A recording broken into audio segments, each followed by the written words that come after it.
Good afternoon, everyone. Welcome to our inaugural lunch bunch on digital use and equity. Thank you for joining us today. The Buckland Community Broadband Program decided to do these lunch bunches on Wednesdays, the second and third Wednesdays of every month. This is the third Wednesday on digital use and equity. And today we're going to be talking about success stories.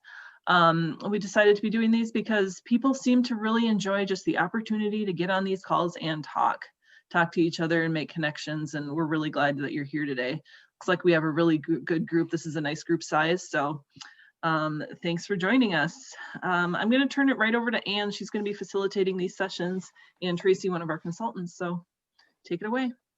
Thanks, Mary. Yeah, this is a perfect size. We, after as Mary said, after the broadband conference, we really enjoyed some of the lunchtime specials that we did before, and I recognized some folks from those groups. So I'm excited, and I thought it would be fun to start off with a week of inaugurations. We'd start out the inaugural meeting here, letting people just kind of brag about what you were doing. And the idea kind of came to me because we had a meeting of the Buckland broadband team, and a lot of the communities were talking about what they were doing, and it lifted me up. It just lifted me up to, so selfishly, I'm looking for you guys to lift me up. So that's what I'm really looking for.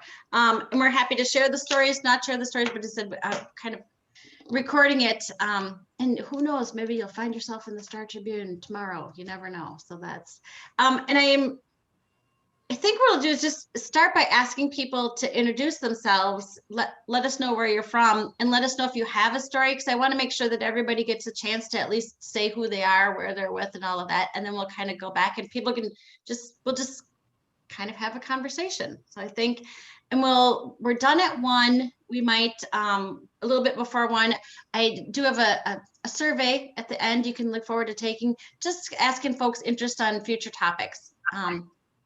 Some of that. So, and it's so hard to do introductions in Zoom. So I was a teacher, so I can at least call on people to do introductions rather than leave that to the masses. So I'll get started. I guess I'll get started and say, yeah, I'm Ann Tracy, and I've worked as a consultant with the Buckland Foundation for, it's probably close to 15 years, I think.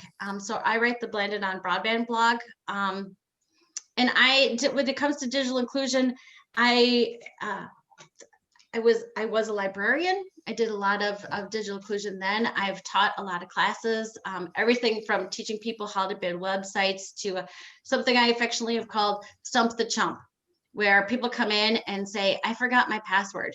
My grandson set me up, and I'm kind of a guru on guessing passwords. So that's me in a nutshell, all the things that I've been doing. And I'll get next.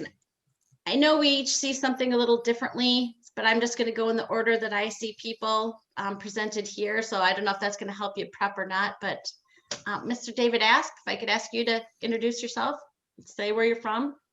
David Asp, Dakota County network engineer, network collaboration engineer, work on connecting up fiber, outside plant fiber to 331 miles of fiber, doing a lot of projects with traffic signals in parks and working with schools, and keep busy. Nice. I'm always interested in hearing what you're doing, because it's really digital inclusion at a higher level. Think monitoring stoplights. It's a whole new way of thinking. So I'm hoping you'll have some stories. Chuck, on my slate, you're next up. Chuck Ackman. I'm on Senator Klobuchar's staff. I've been an outreach director for her. I came on board with her in the summer of 2008. I'm a regional director for her in Southern Minnesota. I'm one of 2 guys that does ag. I am her disaster guy, floods and tornadoes, which on a side note is the coolest part of my job. I just really nerd out on that stuff. It is, and actually, quite seriously, it's in a way the most satisfying when you can come in and help a community in their absolute worst day and try to help them put stuff back together and understand the FEMA formulas and what FEMA can do and can't do. And it's a really neat part of my job. But I'm also her broadband person. In about 5 years ago now, she made the conscious choice that broadband really is a rural issue. So she put one of her rural guys in charge of it. Quick side note that was mentioned last week, somebody was talking about how long they've been around in the communication business. And I don't think most people know this, but I actually started in radio. I had my first FCC license in the late 70s. And in studying for that license, we were still studying vacuum tubes. Oh, wow. So I've been around that long. Wow. And I need a disaster guy. I'm going to see how one manages that just for my life. But I have heard more people out of the blue say things about Senator Klobuchar's yesterday. Yes. Just friends I have all over the world are like, wow, I miss Minnesota. It was great to hear Amy. So it's been. I've had a lot of friends and family reach out, contacts or work, just send me quick text messages. It was a real honor to work for her yesterday. She had a real high profile. In case people are wondering how she ended up there, and she was telling us this a year ago, that no matter what happened in the election and who won, she was going to be one of two senators that was going to be speaking at the inaugural. So Senator Roy Blunt, the other senator that was speaking, Blunt's the chair. She's the ranking Democrat, but as of yesterday, now she's the chair on rules. Rules, part of what that committee does is actually have oversight over the logistics of the inauguration. So the leading two senators on Rules Committee are the ones that fulfill those roles. So that's how she was there. Knowing that is going to get me a beer in the next week. I'm going to bet somebody. Fun little trivia. That is fun to know. Yes. All right, Barb, you're next up on my slate. Hi, Barbara Dreher Klein, Leesore County, and been working with Blandon on broadband stuff, and working with the county on CARES Act stuff, and working on the county on small business stuff.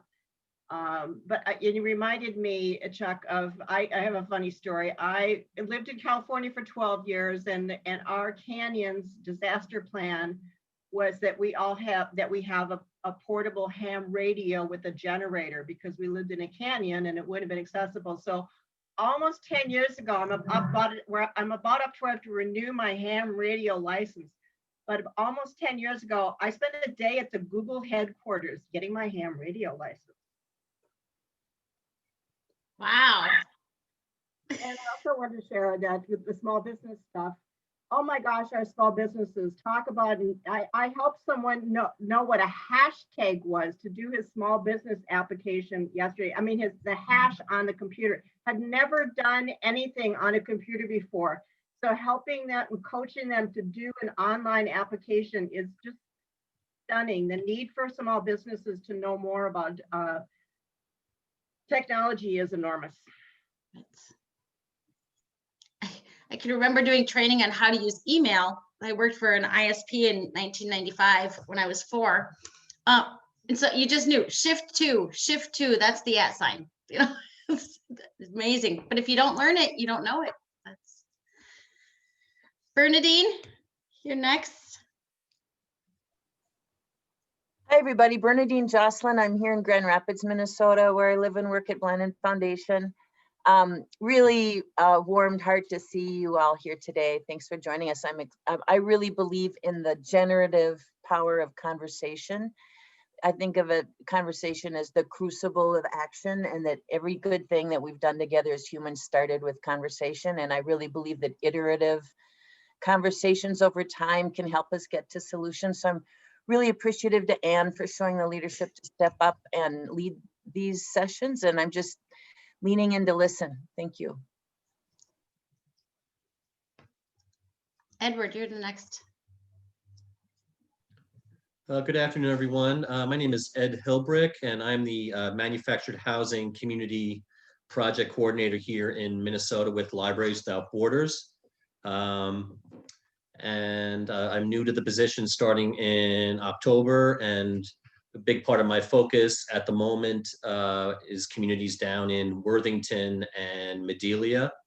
And I'm happy to be here.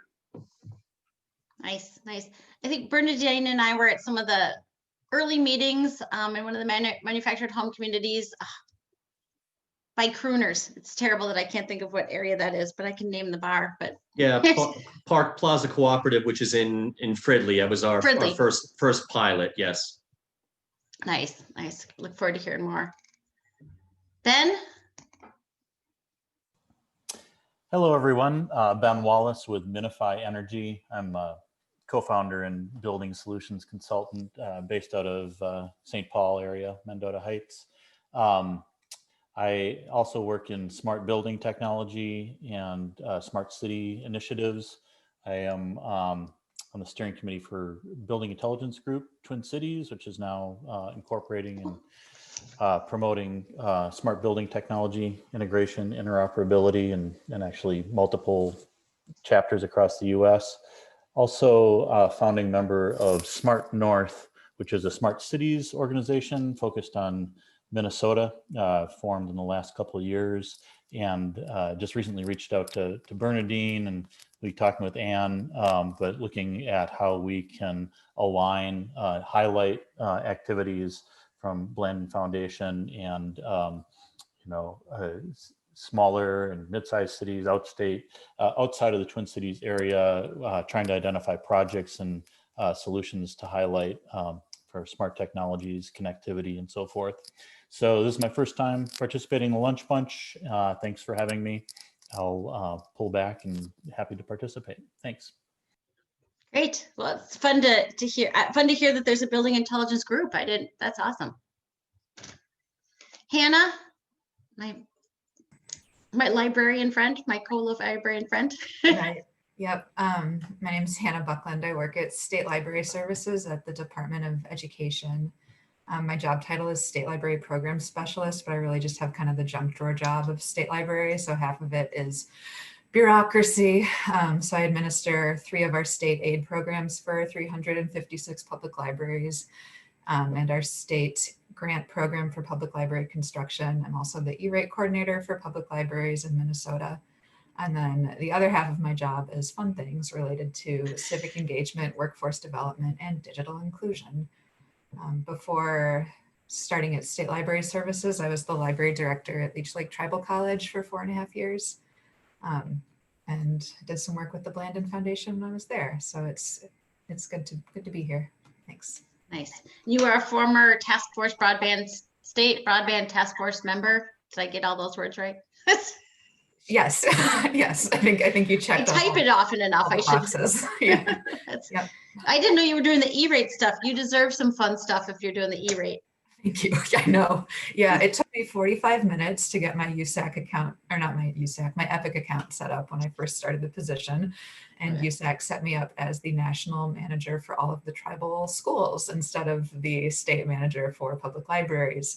So that was a very clear introduction into the inner workings of USAC. Now we each have a little window. Thanks, Anna. Sabrina? Hello to this group. I'm new to this group. I'm the engagement manager at National Digital Inclusion Alliance. I also do dishes happily, and like whatever's needed. We all kind of pitch in on things. I was hired in April to help shape up the digital navigator model and to start up pilots and work with affiliates on that. And I've just been loving the dive into it. I also volunteer in Washington State with some state representatives and senators in the broadband office. It's one of my most favorite pastimes. And one of our big wins is that we got $6 million into the governor's budget for digital navigators statewide. And we're working to keep it in there. And then we just have a nice slate of policy that's getting introduced with right to repair and totally re-examining our universal service fund and lifeline, state lifeline program, some things like that. I'm just pretty much obsessed with information and community communications needs, how we pay for them, quite into pole attachments and use of public right-of-way. Serving for the last few years on the foundation board of the Alliance for Community Media. So I've done chunks of work in public NPR world for like 5 years, community radio for 6 as a development and community engagement director, and then also in public access, in large part because they have big chunks of money and they're willing to, relative to other forms of community media, that they're willing to, like offer as, even just like the ways and means to convene a regional gathering. And so we've benefited over the last like 8 years in the Northwest from that for our regional community media gatherings. Yeah, before I came to this work, I did a whole lot focused again on media reform and media justice organizing, part of Seattle's Reclaim the Media. We were a founding member of Media Action Grassroots Network, which is just media justice now. And like my first in-district visits were led by Free Press here in Washington State. Also did a lot with Low Power FM. So that's sort of the broad thing. I thought I'd go long on that, just to, because I'm new in this space, even though some of you are familiar. That's fantastic. And I said kind of survey folks for future topics. And one of them really is digital navigator. I think to have a whole conversation on the idea of digital navigators would be amazing, because it's, talk about stump the chump. I mean, you need to know so much on so much, and every situation is different. So amazing. Thanks for that. All the work. So many questions I could ask, but instead I'm going to ask Mr. Joe Miller. Hi, everyone. My name is Joe Miller. I'm the Digital Equity and Strategic Planning Project Manager at Literacy Minnesota, which is a 501c3 nonprofit in St. Paul. We focus on education, community building, and advocacy. On the ground in the metro area, we have 6 adult basic education learning centers. We also have an early childhood literacy education program in the summer that I work with. So that has 20 sites in greater Minnesota as well. Preview of success stories is our CARES Act projects. One was advised by Hannah and Jeff on the call with the Minnesota Department of Education. That was a community needs assessment around the state.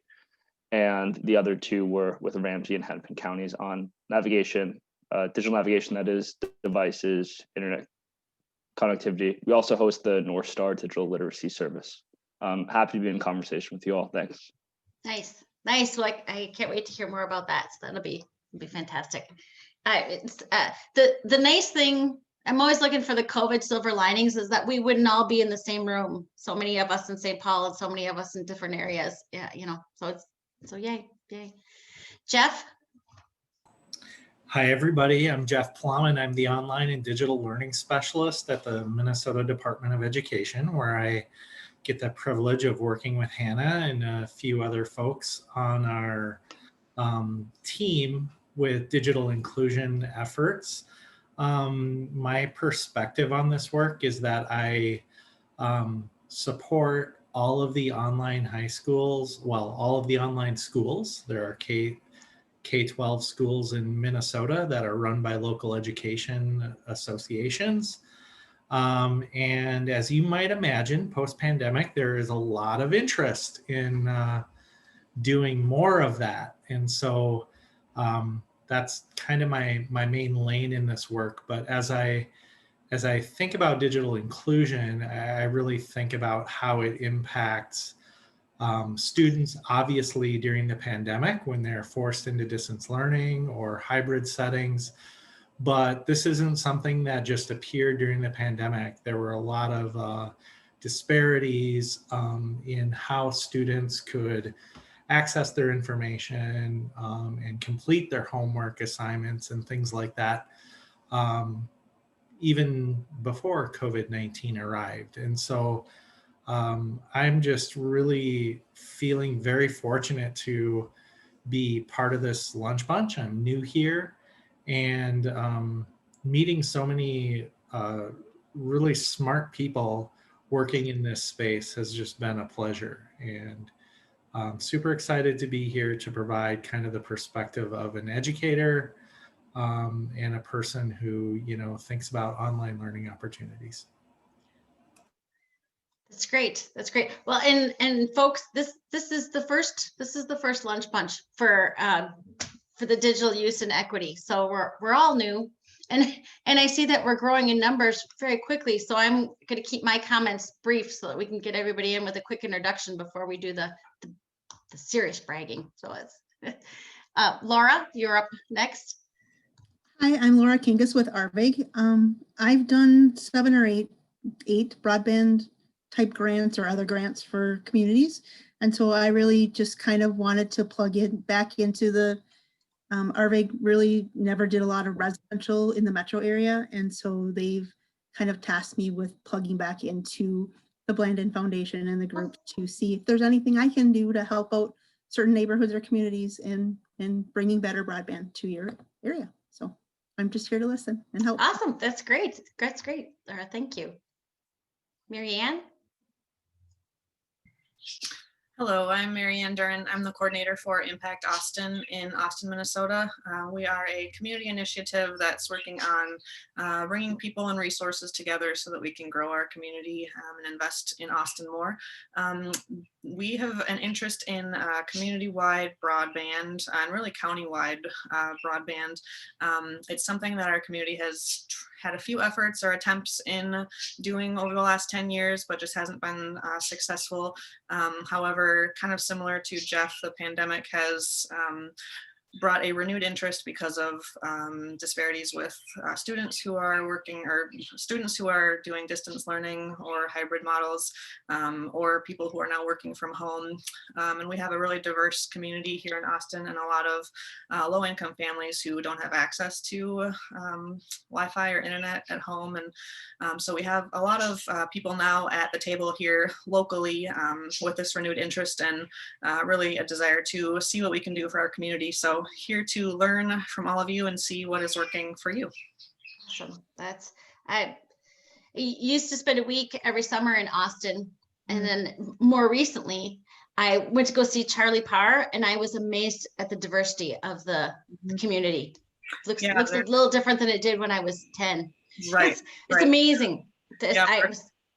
Yeah, community of 25,000, but 66 languages are spoken here. So it's very diverse community. That's what I just loved, hearing so many different languages. It was fun. So that's fun challenge. Jane?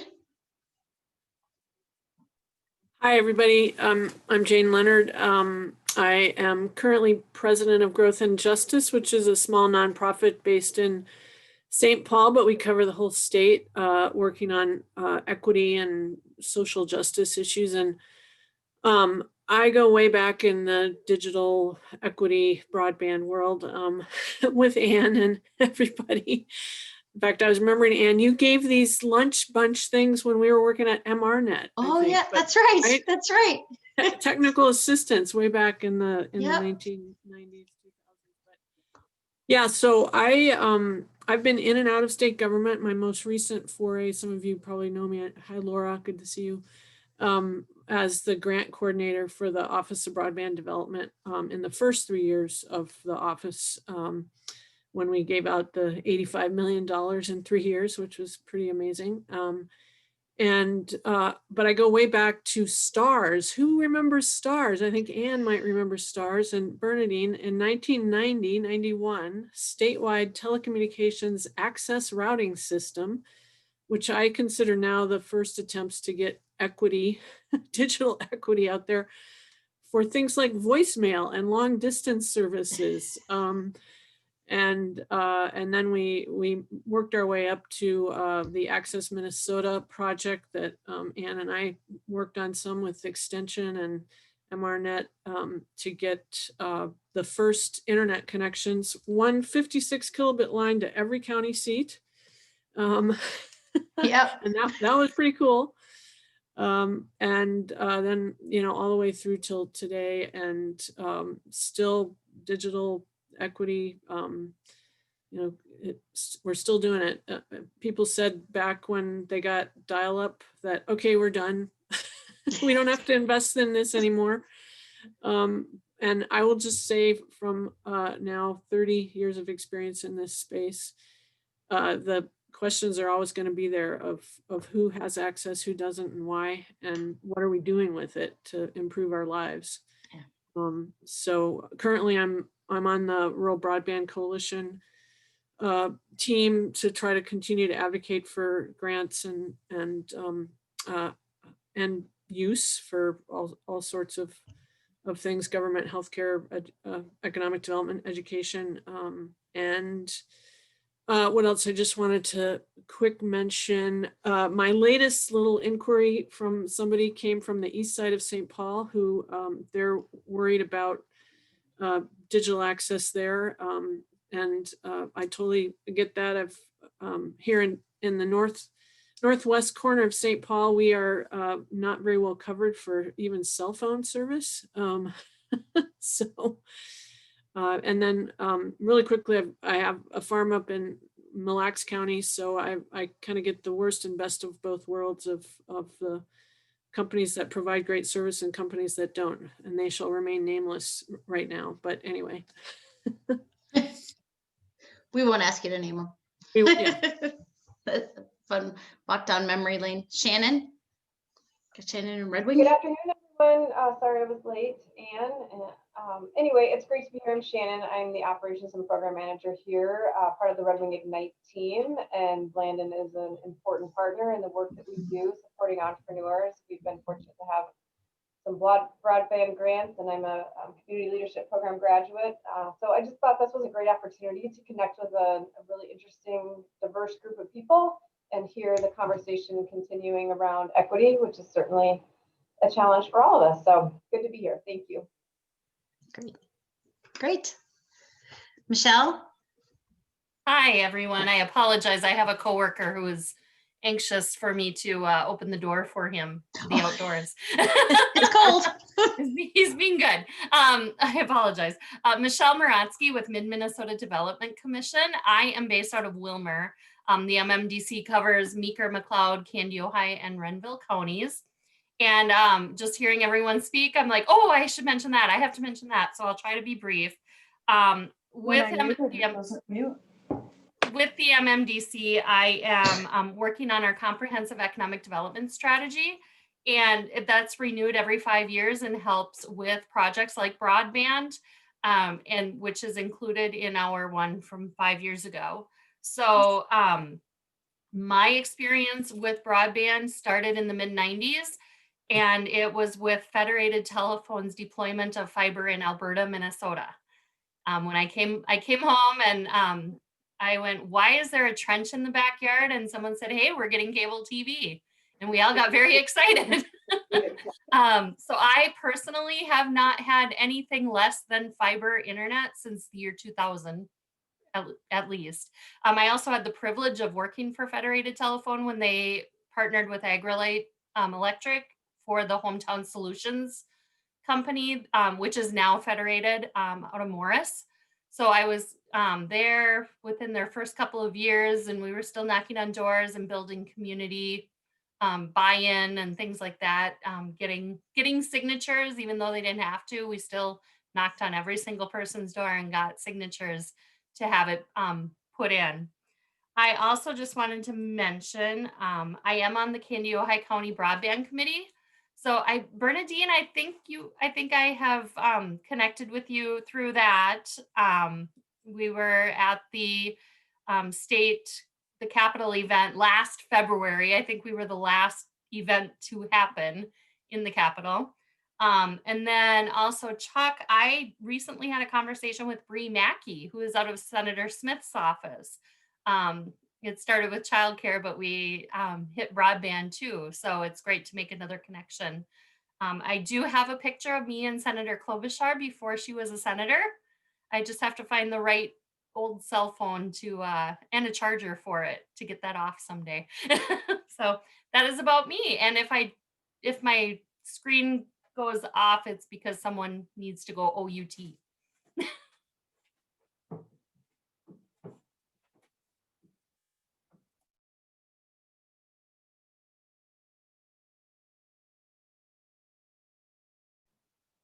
And you're muted.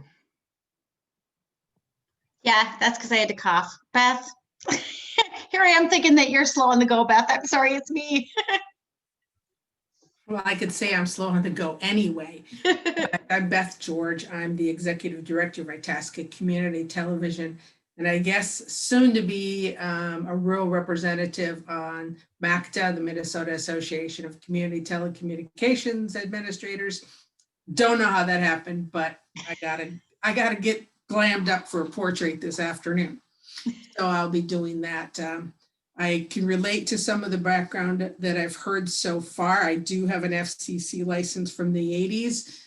Didn't renew it. I have a farm in Ray where you can only get any reception if you're in the upstairs bathroom with your hand out the window.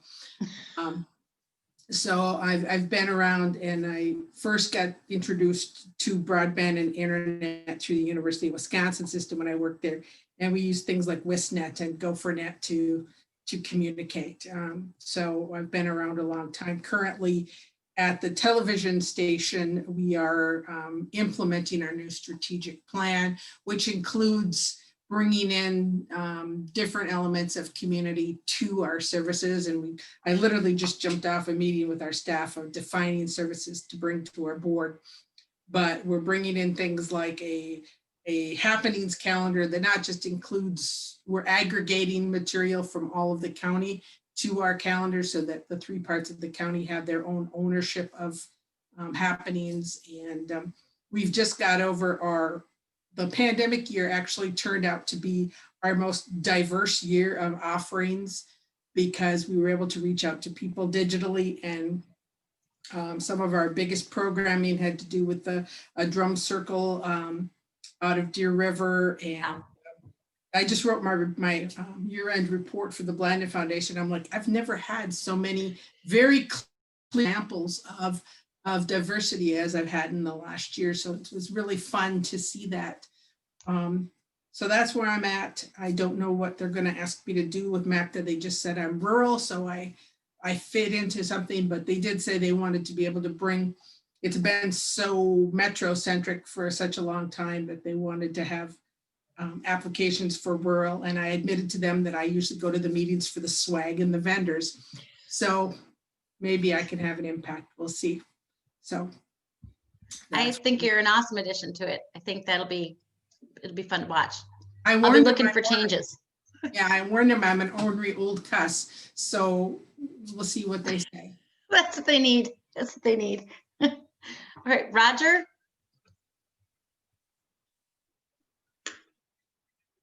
And we won't wait too long. I know with Mary Finnegan, she's here to listen because of the broadband is not strong enough for her to turn on the video or talk much, so that's fine. And yeah, I don't want to speak for Roger, but he is one of our county commissioners over here in Candy-Ojai County, and he is on the broadband committee over here as well. He does a lot of great work for us. Awesome, thank you. That's great. And I don't ever want to call people out if they're, stuff happens. So Roger can jump in later if he wants to. Brianna? Oh, good. Oh, forgive me. I'm trying to shove lunch in my mouth. So that's why I've got my video off. So hi, everybody. I'm sorry I was also late to joining, but my name is Brianna Mummy. I serve as the Economic Development Coordinator for Redwood County. I have to say with sadness, we are the lowest ranking county in the state of Minnesota as it relates to access. And so I just had my EDA board meeting today, and specific action items are being put into place. And so I'm actually anxious to connect with Bernadine and potentially some other staff at Blandin. But just happy to be a part of the conversation and certainly the opportunity to connect with such a diverse group. So thanks for having me. Great. Thanks for joining. Yeah, Redwood County's always done a lot with usability, but the access, I remember doing some training there and the access was a problem during the class. So that's unfortunate. So I think that's everybody. I know that we've gone through already more than half the hour, but I hope that this was time well spent. It'd be really nice to kind of develop a cohort of folks to talk about things. And I'm going to be quiet for a minute. If somebody's got something they want to, a story they want to tell, something they want to brag about, now is the chance.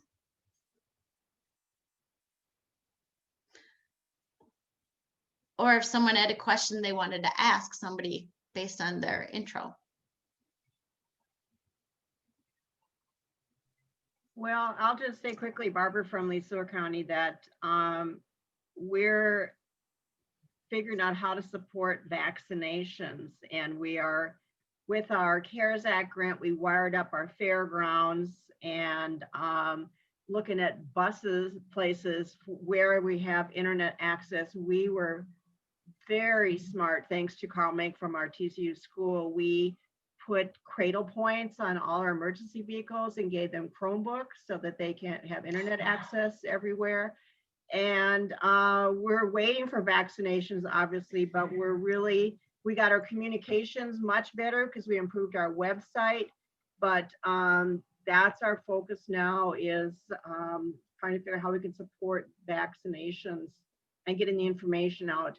Public Health Department has had numerous phone calls and they don't have any information to give them. So that's what we're partnering on and working on. And we're very thankful that we got our fairgrounds wired up, because come spring, we'll be able to use the fairgrounds in a huge way for our vaccinations. And nothing will make someone more patient than having internet access. You know, if you got something to do. Well, your mention of, Brianna, were you? Your mention of CARES reminds me that, Joe, I think you had mentioned that you had some a CARES project too. Right. So I guess the two success stories I wanted to share was the Summer Reads program at Literacy Minnesota, and then I think that would lead into our CARES projects pretty well. So Summer Reads, it's an AmeriCorps Vista program that hosts 70 tutors over 8 weeks in the summer. So that goal is twofold. One, to help children read by the 3rd grade level, and by doing that, fighting the summer slide. We also have a professional development angle for the tutors that sign up. So we had 70 tutors, half of them in greater Minnesota. 86% of children did not drop reading levels, which is the goal of the program, and 100% of Vista members said that they felt they grew professionally and personally. We also hosted affinity group meetings. So we hosted anti-racism discussions, support discussions for college students and older adults who were volunteering, who were struggling over the summer. So I think that was a huge success story. How that relates to digital equity is we did that remote 100%. The group never met together once. And what Literacy Minnesota has expertise is training. And so that's adult basic education training, early literacy training, and now emerging digital navigation training. We had 3 CARES Act funded projects, one with Hennepin County, one with Ramsey County, and one with the Minnesota Department of Education. The Hennepin and Ramsey County projects focused on training digital navigators. For Ramsey County, we had 8 paid navigators that handed out devices and got people up to speed with the digital literacy service of North Star. The Hennepin County project trained potential volunteers, trained trainers for volunteers to do that navigation work too, and now we're distributing devices. The project with MDE was a statewide community needs assessment report that includes a county by county rank with a couple variables, including how many households have access to a computer, fixed broadband internet subscription, and a cellular data plan. Less than half Minnesota households have access to those 3 things. That's sort of the standard level of access that I'm used to, that helped me complete my college degree. I couldn't imagine not having those 3 things. That's a computer, fixed broadband subscription, and a cellular data plan. You can read that report on MD's website sometime after this month, where I'm sure it'll be posted. But it was great to make connections and do outreach. I spoke with Bernadine about that project in November. And it was really great to hear that despite the pandemic and all the change and all the inequities that have been exacerbated and exposed, the great work that's happening all over the state to get people connected Rochester comes to mind as an example. The International Mutual Aid Association has done great work in hiring community members to do work in their communities, especially in Greater Rochester, where there's access issues. I was remiss to say that although our summer reads tutors in rural areas or in Greater Minnesota are centrally trained by my organization, St. Paul, they're all local hires. So we work with school districts and community-based orgs in Aiken, Barnum, Ely, Fairmont, Morris, Northfield, and more. And those are all those tutors are hired by the school district or the library, the community-based organization, and attend trainings and professional development sessions hosted by Literacy Minnesota in St. Paul. I think those are the two themes of success stories, and the overarching thing I think you spoke to, Anne. There's a lot going wrong, but there's also more people helping out. And that's inspiring. So thanks for letting me brag, and I look forward to hearing from all of you. This is Barbara. I just like to add to Joe's comments that the state has $43 million still of CARES Act dollars to spend over 2021. And if you look at the different ways that counties and the state were able to use those funds to meet immediate needs, let's get the rest of that money out the door and do more of this.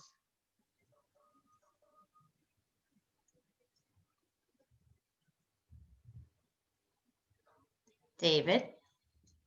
Dakota County, $52 million we got as part of CARES funding, and they signed for broadband $3 million that we had 30 days to get out.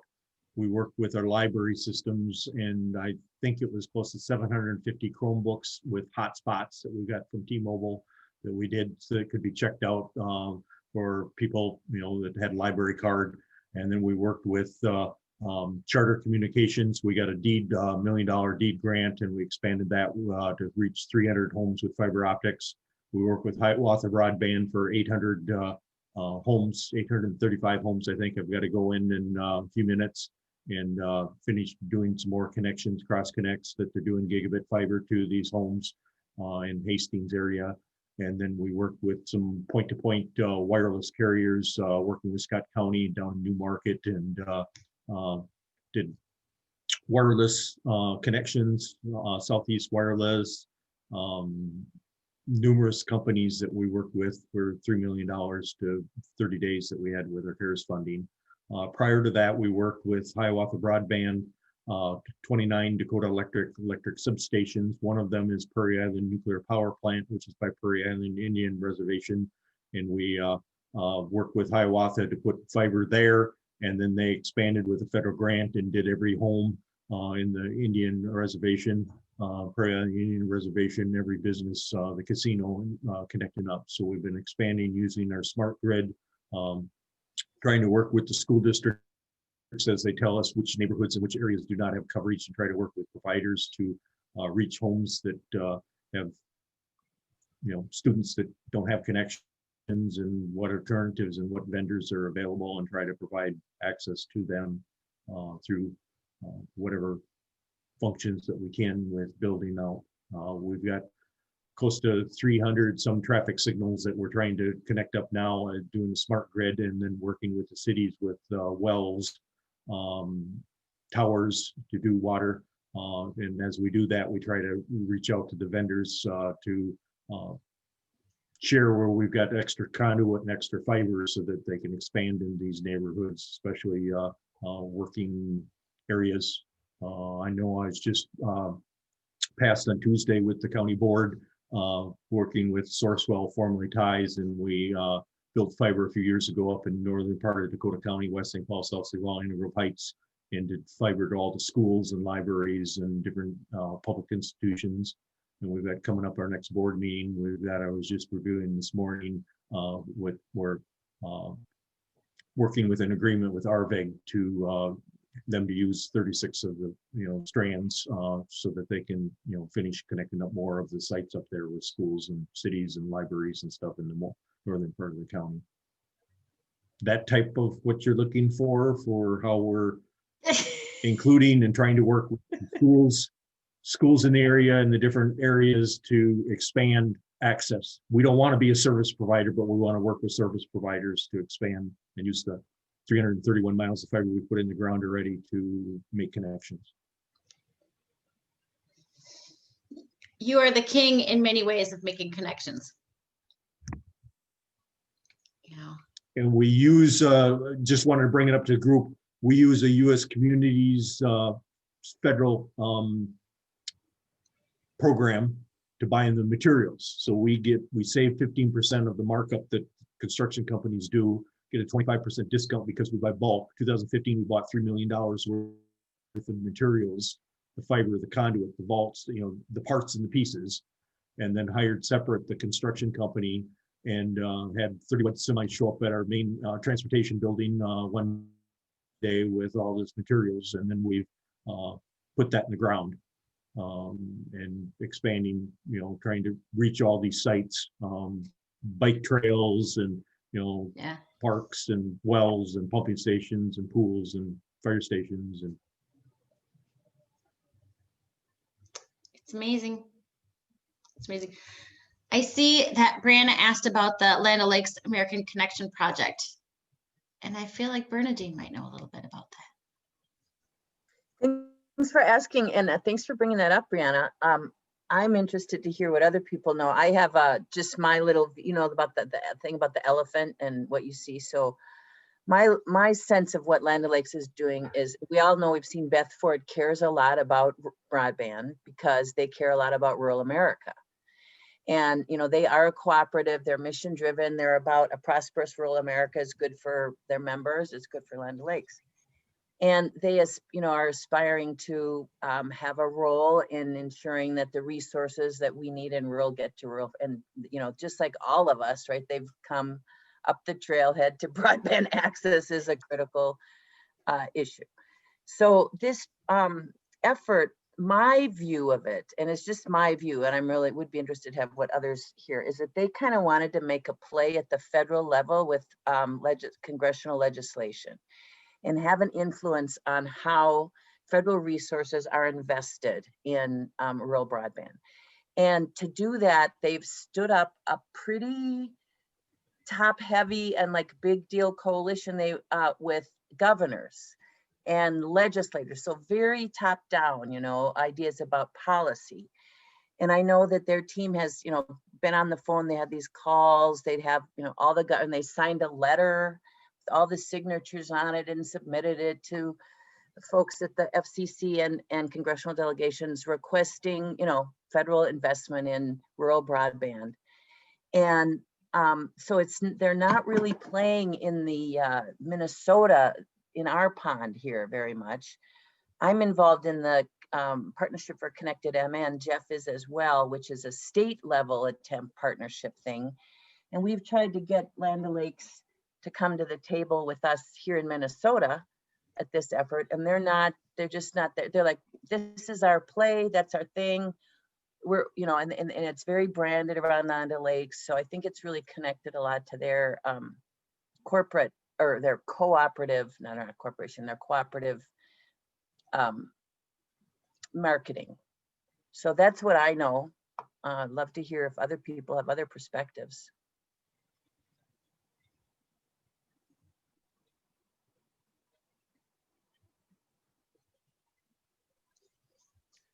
This is Jane. I know enough to be dangerous.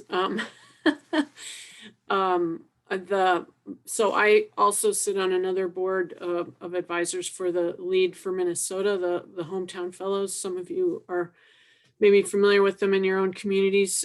This is an organization that just got started in 2020. Yep, there's a hands up. It's great. Benya Kraus, everybody knows Benya. She's from Waseca and has just been tearing up the highways, visiting with everybody and getting young college graduates back into their hometowns, hopefully to do some great work on all sorts of community development, improvement kinds of things. And I know that Lead for Minnesota folks have been talking with the folks at Land O'Lakes around the broadband project with the idea of potentially, and I don't know how far along it is, of at least here in Minnesota with Lead for Minnesota, getting some of the hometown fellows to be digital navigators, which would, bring more support locally in communities, or help people like are on this Zoom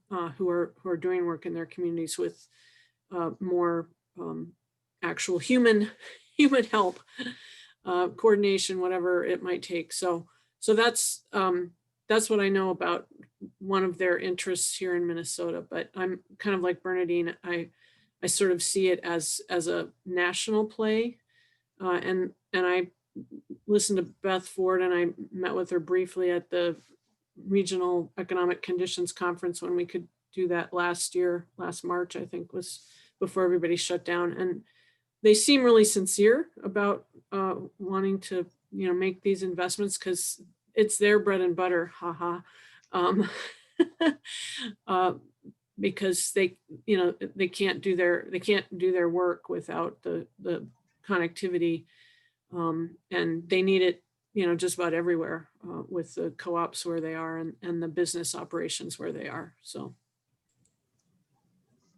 If I could quick chime in, and Jane, you are far more connected than I, but I did meet with Benya actually last week, and she did secure the Land O'Lakes financial commitment to serve as a local funding source to bring a fellow on. And so Redwood County actually is, I got the go-ahead from my board to move forward with the exploration. Yeah, it's very much, I think, a reflection of where Redwood County has been at. We have lacked the resources to be able to get this moving forward. And I think this is such a unique opportunity to align some incredibly skilled individuals and dedicate their time and efforts to getting us where we need to be. So yeah, I'm very optimistic that we'll be bringing a fellow on this fall. So I'll keep y'all posted.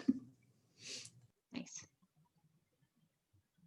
That's great. And, and I think those kinds of things where Land O'Lakes is, making kind of what I would sort of consider baby steps into more of the community-based broadband work that will hopefully open their eyes to thinking about corporate donations, corporate partnerships, particularly around grants and things like the broadband grants.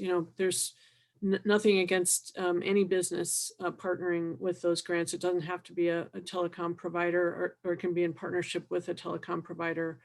We did a couple of those up in northwestern Minnesota with small businesses, and that was so I think that kind of partnering helps open the door to bigger possibilities.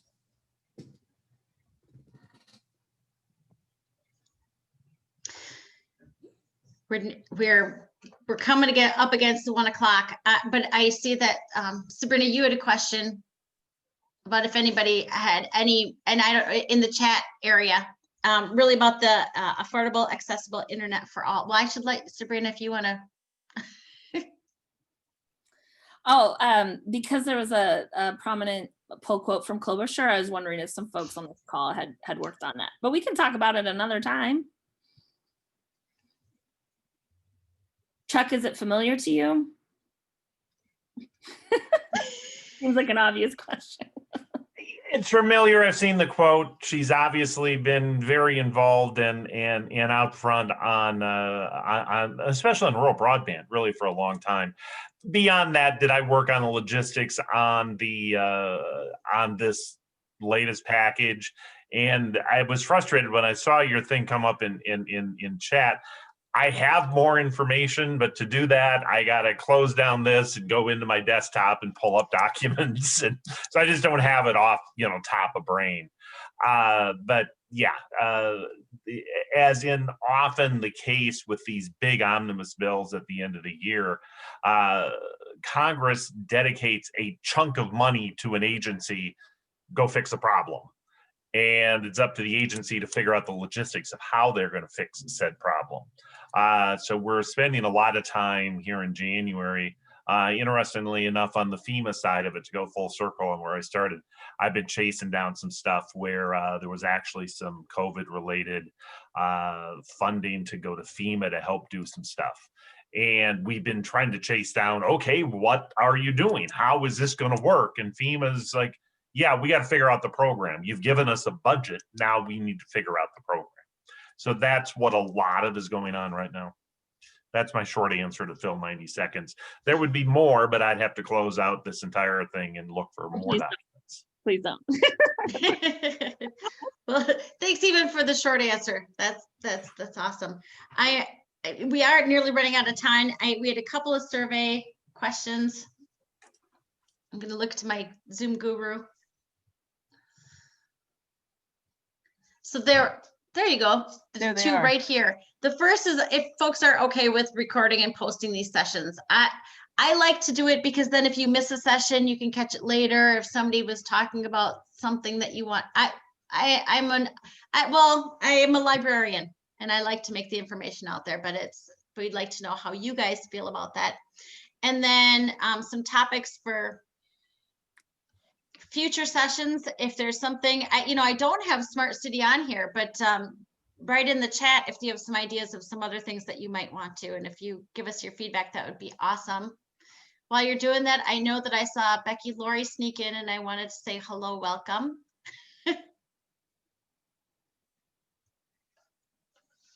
And as I said, in deference to the time, I'll remind folks that this is the first, hopefully, of many sessions that we'll be doing. There are 2 lunch bunches a month. The next one will be on February 10th, and Bill Coleman kind of hosts that conversation.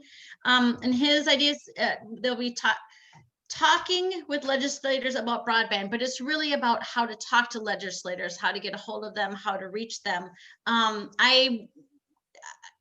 I attended the Minnesota House sessions related to broadband yesterday. I heard people ask about federal funding, autonomous cars, the 911 outages, that CenturyLink had to deal with, in 5G. So when you go to that topic, those will be things that I think folks will be interested in. So that is February 10th. We don't have a topic yet for the following week.